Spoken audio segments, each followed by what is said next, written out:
بسم اللہ الرحمن الرحیم۔ ناظرین، آپ کو سارے اہل کشمیر کو، پاکستان کو السلام علیکم۔ ہماری آج کی ویڈیو کا ٹاپک ہے ڈیجیٹل غلامی، data control, social media algorithms, قومی سلامتی پر اثرات۔ آج ہم انہی موضوعات پر آپ سے بات کریں۔ غلامی کبھی زنجیروں سے ہوتی، پھر قرضوں سے ہونے لگی، اور اب غلامی آپ کے ہاتھ کے اس موبائل سے ہو رہی ہے۔ یہ ہے ڈیجیٹل غلامی، وہ قید جس کے قیدی خود کو آزاد سمجھ۔ ناظرین، ڈیجیٹل غلامی کیا ہے؟ یہ وہ نظام ہے جہاں آپ کا ڈیٹا، آپ کی عادات اور آپ کے خیالات عالمی کارپوریشنز اور دشمن ریاستوں کے کنٹرول میں ہوتے ہیں۔ مثال سے ہم سمجھانے کی کوشش کریں گے۔ گوگل، فیس بک، ٹک ٹاک اور دیگر پلیٹ فارمز نہ صرف مواد کنٹرول کرتے ہیں بلکہ آپ کے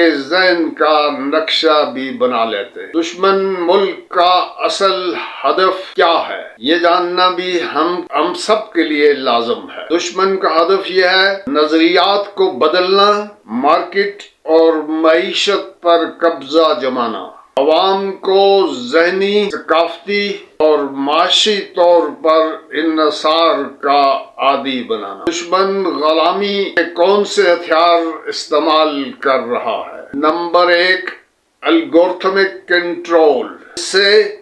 اس ہتھیار سے آپ کو وہی دکھایا جاتا ہے جو آپ کو کسی خاص سمت میں دھکیل۔ ڈیٹا مائننگ، آپ کی ہر سرچ، ہر میسج، ہر لائک دشمن کے ڈیٹا بیس میں جا رہی ہے۔ سائبر ایڈکشن، اس سے آپ کے لائکس، ویوز اور نوٹیفیکیشن کے ذریعے دماغ کو مصنوعی خوشی کا عادی بنایا جاتا ہے۔ ڈیجیٹل غلامی کے اثرات کیسے مرتب ہو رہے ہیں؟ کن پر یہ اثرات مرتب ہو رہے ہیں؟ ناظرین، آج کی نوجوان نسل کتابوں اور اصل حقائق سے دور ہوتے جا رہے ہیں۔ قوم اپنے مسائل کے بجائے ورچوئل جھگڑوں میں الجھی ہوئی ہے۔ دشمن ملک کی پالیسی عوام کی رائے سے براہ راست متاثر ہو رہی ہے۔ ڈیجیٹل کالونیل پاور کون ہے؟ نمبر 1، بڑی بڑی ٹیکنیکل کمپنیاں۔ Number 2، social media platforms.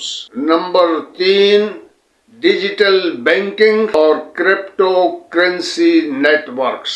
Number 4، e commerce empires جو مقامی صنعت کو ختم کر رہی۔ ناظرین، اس کا دفاع کیسے کیا جائے، یہ جاننا بھی انتہائی ضروری ہے۔ ڈیجیٹل لٹریسی کو بڑھایا جائے، عوام کو سکھایا جائے کہ آن لائن مواد کو کیسے پرکھا جائے۔ لوکل پلیٹ فارمز یعنی قومی ایپس اور سافٹ ویئر کی ترقی مقصود ہے، اسے فردر ڈیولپ کیا جائے۔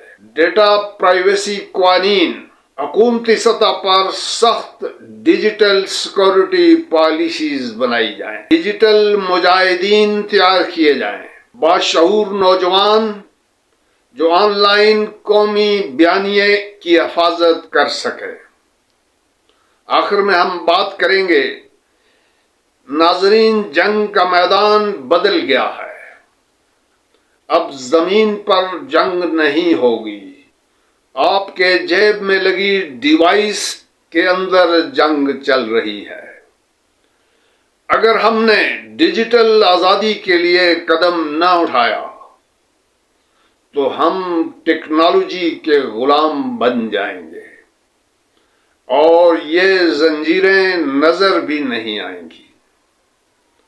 ناظرین، اجازت چاہتا ہوں۔ پاکستان زندہ باد، والسلام۔